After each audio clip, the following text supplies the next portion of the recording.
if you're going to steal someone's boobs, why would you steal one at a time? So there's already one body, but then a different body crawls out of the toilet. Don't ask questions. Wow, that must have been the worst thing that ever happened to you. Thank you for sharing that with me. Anyway, I have to go. Hello. So here's the thing. There is a delicate balance between checking out new authors and when you do find authors that you are intrigued or curious about, you want to check them out more. So many times in my videos, I catch myself saying that I'm curious to check out an author again. And sometimes a lot of time passes without me finding the right opportunity to do that. Certainly there are a lot more that would also fit on this list, but we're going to at least put a dent into it today. I have 6 stories I want to talk about that are all from authors that I've only read once but have been wanting to read again. First up, we have Fluids by May Leitz. I read her book Girl Flesh. I think it was around Valentine's Day last year, and I liked it so much that I did an entire video just about that book. I've really been meaning to check her out again in particular. Now with Girl Flesh, the thing I noticed about that story that I really enjoyed was that it was very character driven. There was a lot of inner dialogue. Certainly isn't for everybody, but I personally really enjoy stories that have a stream of consciousness to it. Now that was the case with Girl Flesh. I wasn't really sure if Fluids would be the same way, but it kind of is. Fluids is actually May's first novel. Fluids has 2 main characters that we are bouncing back and forth between their perspectives. We have Lauren, who is a 29-year-old woman. At the beginning of the story, she identifies as bisexual or pansexual. Despite the fact that she is 29 years old, she still seems to be a bit stuck in her adolescent phase, hasn't really fully grown into herself as an adult woman. Teenage angst, difficulty in processing emotion, in controlling her emotions. She comes across very much as being mentally unstable, highly sexual, but more so as a way of coping with her emotions as opposed to liberated in her sexuality. She spends time going through Tinder just trying to find hookups, but often finds those hookups unsatisfying and unfulfilling. It comes across like what she's getting out of it is more so to be desired rather than the act itself. Now, our other character is a trans woman named Dahlia, and she meets Lauren online through a Tinder match. In the very beginning, when Dahlia and Lauren first start chatting online, Dahlia has to reveal to her that she's trans. It's clearly a very big struggle for her. She seems very unsure and very insecure and afraid to make this revelation, partially due to just being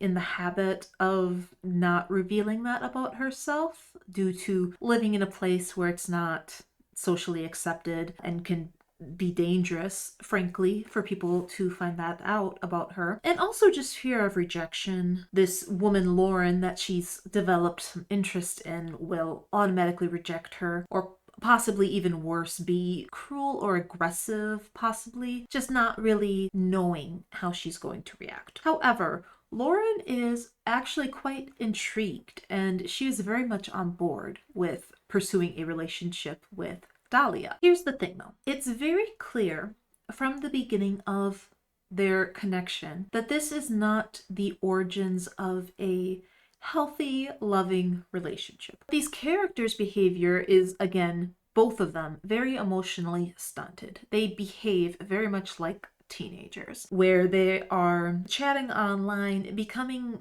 attached but in an anxious, insecure sort of way, where they're constantly legitimately overstepping with each other and then freaking out and backing off. Very strange back and forth. And the first time that they actually come together and meet, Lauren drives all the way to meet Dahlia in person without Dahlia's knowledge or permission for her to go to her. A severe lack of boundaries between them. Such a desire to be less lonely and to remove themselves from their current situation that they're living in, feeling unsatisfied in their lives, wanting something to change, particularly Dahlia. Trying to keep this as vague as possible, Lauren picks up Dahlia from her home. They stop at a hotel. It's one of those hotels that's part of a casino. You see Lauren kind of dragging Dahlia down this path of depravity, just a downward spiral, not just within the relationship, but as individuals. I enjoyed this quite a lot. This has the same aspects that I really enjoyed in Girl Flesh, where there's this inner dialogue, these intricately woven relationships between these two women, where you can clearly see from one of their perspectives what they think the other person is thinking, and then you flip to the other person and clearly they were completely off. There's times in this where Lauren is convinced that Dahlia is turned on and aroused by something that she's doing, and in the meanwhile Dahlia is contemplating whether or not she should kill Lauren. Like, it's like this complete misreading of reality, and instead imposing what they want to see onto the other person. Things people really do in relationships. It's very exaggerated, of course, for the sake of the story and making it interesting and everything. But there's a lot here in regards to kind of manipulative, unhealthy romantic relationships, the codependency, the control issues, coercing them to behave in the way you want them to behave, violating boundaries, severe lack of boundaries, under the guise of rough sex, but essentially just assaulting the other person because it's not being discussed or verbalized or agreed upon ahead of time. There's a lot of aspects of manipulation in the story, particularly on Lauren's part. She will probably be resistant, but she'll come around and see it my way after some time. Clearly showing the type of mentality and approach that Lauren takes to relationships. The crazy shenanigans that Lauren initiates, Dahlia is the one who suffers the most from those things. It's also definitely a commentary on the cyclical nature of abusive relationships. You know, it often takes people several attempts before they are able to successfully leave an abusive relationship, even after they've been exposed as being abusive, that there's all these things, the manipulation, the oversight, the fear, the dependency, all these things that cause those relationships to last way past the point that they should. One of the things that I thought about Girl Flesh when I read it is that I was surprised it was considered extreme horror. There were moments of violence, but there just weren't very many. This book I actually thought had a lot more of the gore and the violence that you would expect in an extreme horror book, although it certainly does kind of group more towards the second half of the book. So for me, this was another winner, and I enjoyed this one a lot. I very much enjoy her writing style. Okay, so next next up we have The Tata Thief by C. Caummisar. The first story that I read from her is called My Vagina Smells Like Sulfur. So first of all, when I read that initial story, I said I wanted to read her again specifically because I noticed that there appeared to be a very intentional lack of emotion amongst the characters in the story. And I was curious if that was a consistent aspect of her writing or if that was just her vision for that. So as I was deciding which story I wanted to read for this video, of course, if we got the coochie in the first book and I see the Tata Thief, of course I'm going to pair those two together. And I was also excited at the prospect of there being some humor in this story. Now, the Tata Thief is about a woman named Jill. Jill is diagnosed with breast cancer. She needs to get chemotherapy, but she also needs to have both of her breasts removed. We start off our story with her trying to make this revelation to her husband, at which point her husband reveals to her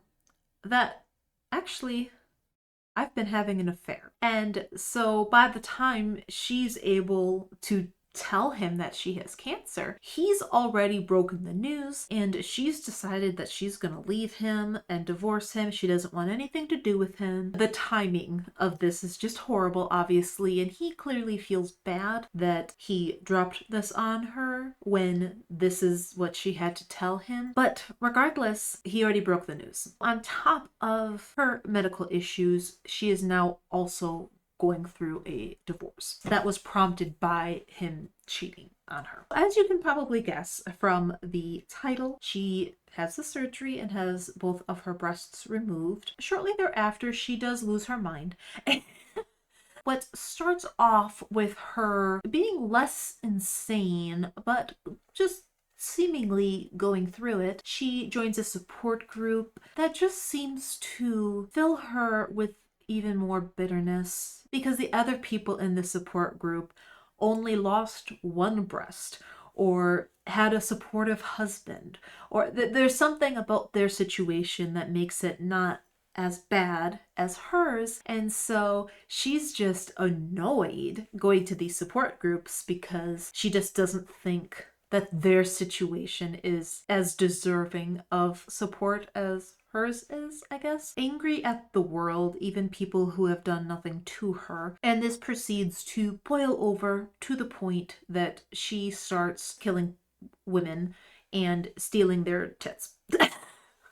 And she's not very good at it. She's not being particularly logical about all of this, I have to say. Like, she's stealing boobs that she doesn't even particularly like. Why would you steal one saggy boob when you could just wait and find a nice set and steal both of them at the same time? Her logic isn't logicking. This book was so funny because it was like a rather sad premise, but this like, she's being so silly about it. Like, she's being so ridiculous. Finding a woman with fake breasts, and she punctures the one, so that's useless. But then she gets the other one. And so now she has one floppy boob that she doesn't like and one bag of silicone. And she's like, well, I need the nipple, though. She didn't just lose the breast tissue. She also lost the nipple. So she steals the nipple and then just...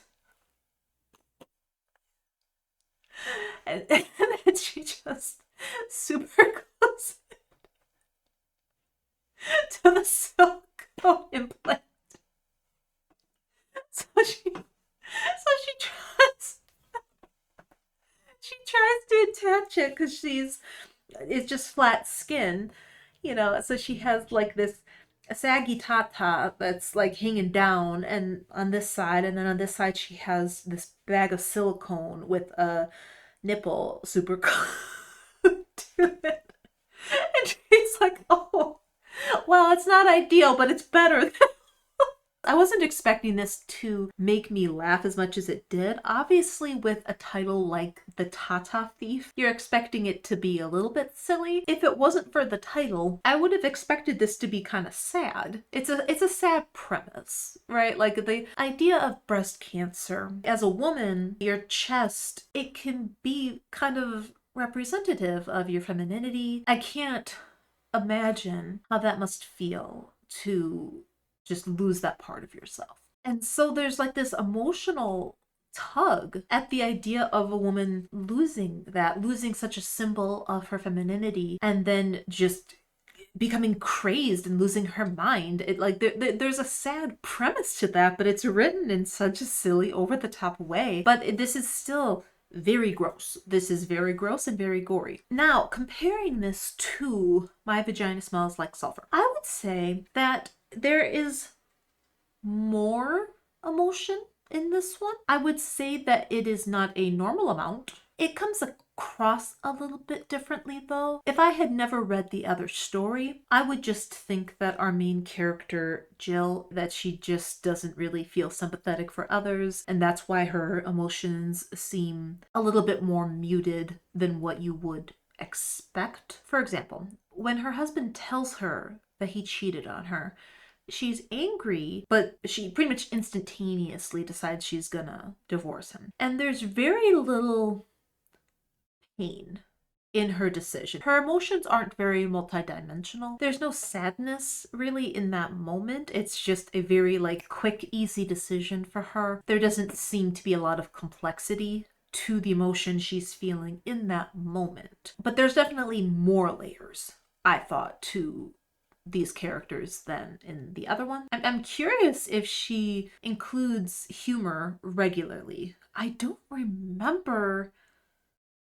It's possible that it was in her first one that I read, but I don't really remember it. I enjoyed how ridiculous this was. Okay, next up, we have a short story called I Will Make You Love Me by Shaun Hupp. Now, the first one that I read from him was a short story called The Anniversary Dinner. And I had said when I read that story that I thought The Anniversary Dinner seemed sort of like a snapshot within a bigger story, if that makes sense. As is often the challenge with short stories, it can be a struggle with pacing, to feel like you have the beginning, middle, and end of a story. It seemed sort of like it would have worked well as a bigger story to have more build up to it, but by the nature of what it is, obviously it couldn't have that. Reading this one, which is another short story. So there's a woman named Megan, and she is being held captive by her ex-boyfriend Nick. So at first you're thinking, okay, angry ex-boyfriend not taking the breakup very well. However, it is strange because it turns out that Megan broke up with him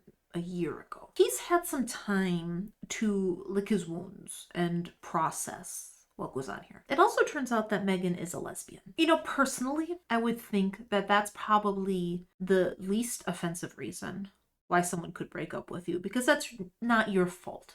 You know, if I was with a man and he broke up with me because he was gay, that would be significantly less offensive to me than him breaking up with me just because he thought I sucked.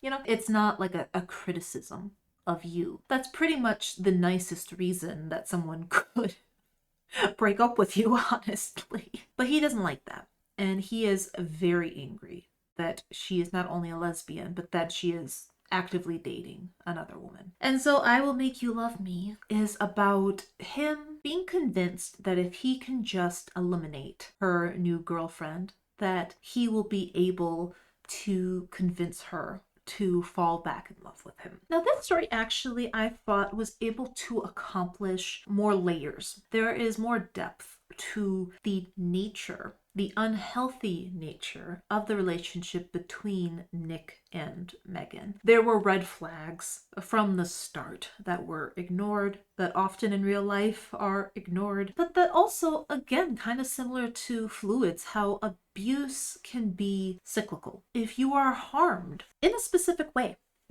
that you may be more inclined to hurt other people in the same way, despite the fact that you would probably think if you've been victimized in a specific way and you know how terrible it feels, that you wouldn't want to do that to somebody else. But so often, for whatever reason, psychologically, it simply doesn't work that way. If someone tries to convince you to love them in a specific way and it doesn't work, why would you then think it would work if you do it to somebody else? It doesn't make sense. It's not logical, but people so often aren't. So I thought that this was another very solid story and I enjoyed it. Okay, next up we have Be My Friend by Mique Watson. Now, this is another author that I read earlier last year. I read Them. I don't remember a lot of the specifics about that story, to be honest, but I do remember the basic plot, and I do remember that I enjoyed it, and I thought it had some pretty intense violence and gore in it. I've had Mique Watson on my radar for some time to read again. Now,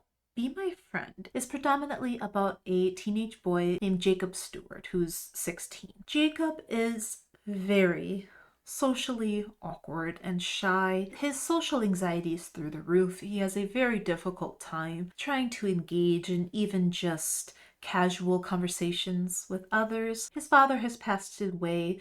His mother is struggling with alcoholism. He has an older brother who is 10 years older, so he's an adult and out of the house, and they just don't have a close relationship. Jacob is feeling very isolated, very lonely, very unsupported. He doesn't feel that he has somebody that he can go to and that it's safe for him to open up emotionally. He doesn't even really have friends at school. He has one kid named Tucker who pretends to be his friend, but it becomes evident throughout the story that he's not really his friend. And the thing about Jacob that we know from the start is that he is missing. And the story is told through interviewing the family, the mom and the brother. It's told through interviewing a news reporter and the friend Tucker. And as the detectives are investigating what happened to Jacob, we're also shown online messaging between him and someone named Kronos, and also Jacob's journal. And so that's the lens in which we are told the story. Jacob, who does not have anybody in real life to talk to, reaches out online and finds Kronos, who engages him in conversation. Since we know that Jacob is missing, we're obviously super sketch about Kronos, right? As we should be. Jacob, however, is so impressionable and he's so desperate to have somebody care about him. He lacks the objectivity to be able to not overshare, and Kronos eventually takes advantage of Jacob's vulnerability. And what ends up becoming some sort of, I guess this is based off of a real TikTok challenge that existed, where somebody would give you however many challenges, starting with mutilating yourself or watching disturbing videos online, or just increasingly intense demands and things that you needed to do in order to complete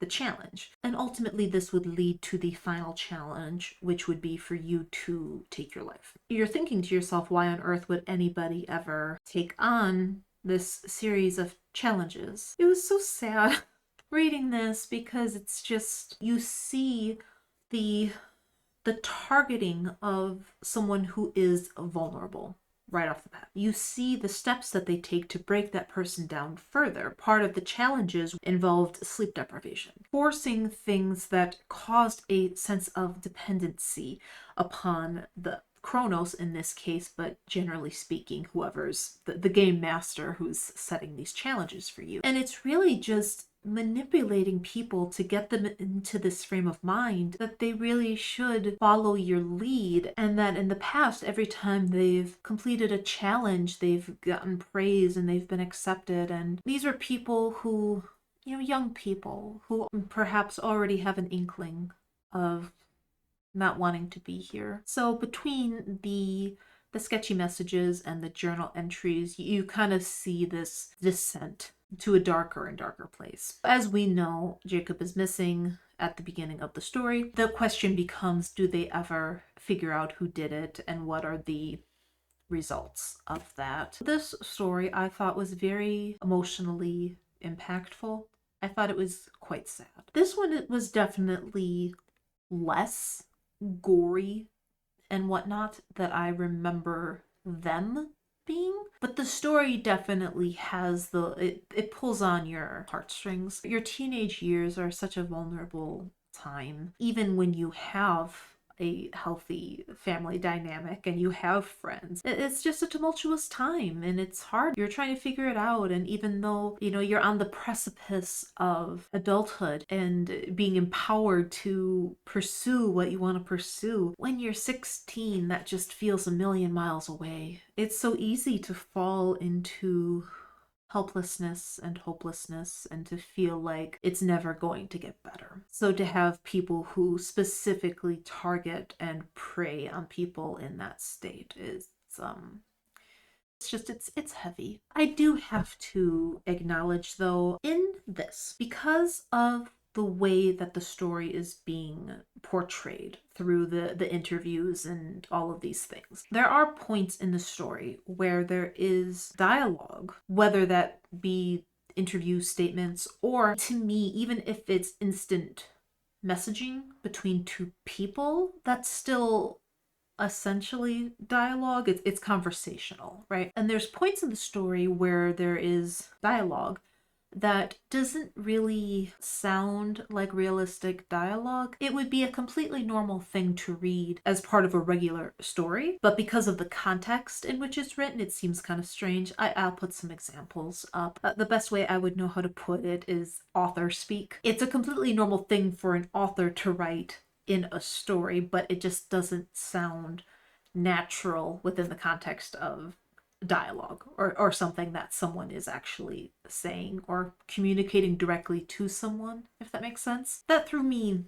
a little bit. And the other thing, which I'm not going to say is a criticism of the writing per se, it's just a personal thing that I would say maybe dampened my enjoyment of the story a tad. The sections of the messaging back and forth and the sections of the journal does get kind of tiring just reading, even when you're a teenager, and it's understandable, just really reading the journal entries of someone who is just really hamming up the self-pity. It's just the self-pity just absolutely floundering around in it. It just gets a little arduous to read at points, but I don't think that's really a criticism of the writing. I think that's just me personally maybe not having as much patience for that as perhaps I should.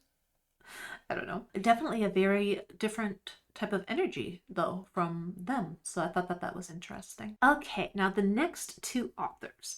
I I read a story called The Scampering. It was a short story that I thought was so silly and so funny. I enjoyed it so much. The Scampering has two authors, and I specifically said that my hands were tied. I had no choice but to check out both authors because I needed to figure out which one was the funny one or if they're both funny. The last two authors are the two authors from The Scampering. So next up, we have Shsskish by Alana K. Drex. Alana specifically said in her foreword that she wanted you to view this story as like a B-rated horror film. So we are going into this with that mindset. Tara and her husband Nick, who are driving on their way to a town, when they get a little frisky and they end up pulling over to the side of the road to get frisky. Unfortunately for them, the place in which they stop was not a good place to do that. So there's this kid, Davy, who's 15, and he's kind of creeping on him, right? Now, it just turns out that this spot that they thought was safe to pull over and get their freak on was actually right next to the super culty town. But basically, this town has these entities that they worship. They're Lord and Saviors, not a typical Lord or Savior. It's something else. I won't tell you what, but it's something else than what you would think it would be. This culty town has this arrangement with their Lord and Saviors that they will bring sacrifices once a year in order to maintain the status quo. So of course they don't want to take people from their town, right? So they have to take advantage of passersby. So Tara and Nick, they get manipulated and tricked into willfully entering this town, but then they are not allowed to willfully leave. I'm going to leave it that vague because I really do think that anything more would take away from the joy of reading it. I wasn't 100% sure if this would be funny or not, but then that kind of ramps up a little bit later in the story. It gets a little bit sillier. There is enough there that you do feel a tinge of emotional investment. So when things happen to the different characters in the book, you do care a bit and you do feel bad when those things happen. But it is also intertwined with some absurd premises and silly dialogue. I thought it was really well balanced between the darkness and the silliness. It's not completely surface level, but it's still easy to read. It's the sort of story that you're probably not really going to be thinking about much a year from now, but you enjoy it while you're reading it. And so I definitely got the sense from this that Alana's humor was definitely a contributing factor to the Scampering. And our final story is called Good Help is So Hard to Find by A.W. Mason. And this was part of an anthology called That Old House, a Voices anthology, The Bathroom. This is about a man named Bob Taylor, who is a contractor who gets hired by a realtor to work on this bathroom of this foreclosed house. What he is not told is that there have been other contractors previously hired to fix up this bathroom. A lot of work needs to be put into it. But the contractors keep going missing. Does the realtor tell Bob that? No. So Bob goes and he finds the other contractors. This story seems pretty straightforward without oversharing the reveal as to what happened to the other contractors. I'll just say that there is some silliness here. There is a silly aspect to what happened to the other contractors and what happens to Bob. There is some absurdity to this short story. In hindsight, when I was picking, I had a hard time finding other work from A.W. Mason. I did see that there was a bigger, like a full-fledged book by him. To be perfectly honest, I simply did not have enough time to read another full book. So I would have preferred a short story that was a little bit longer. There just weren't a lot of options that I saw for this author. So I basically had to either choose this short story or just not include him in the video. So I chose to include this one. Basically what I'm getting at is that while I enjoyed the story enough for what it is, it was so short that my desire to check out A.W. Mason was simply not satiated by this. I did get the sense reading this though that there is definitely a level of absurdity, which was definitely the most enjoyable aspect of this story. But yeah, those are all the stories that I've read for this video. While I do really enjoy doing concept videos, I do think that it's fun to do videos like this sometimes too, because there's so many stories that I'm curious about and I want to read, but they just don't necessarily fit into a narrative for a concept video all the time. If you're still here, thank you so much for watching. I really do appreciate it. And maybe I'll see you the next time around. Bye. Shush, shush, shush, shush, shush, shush.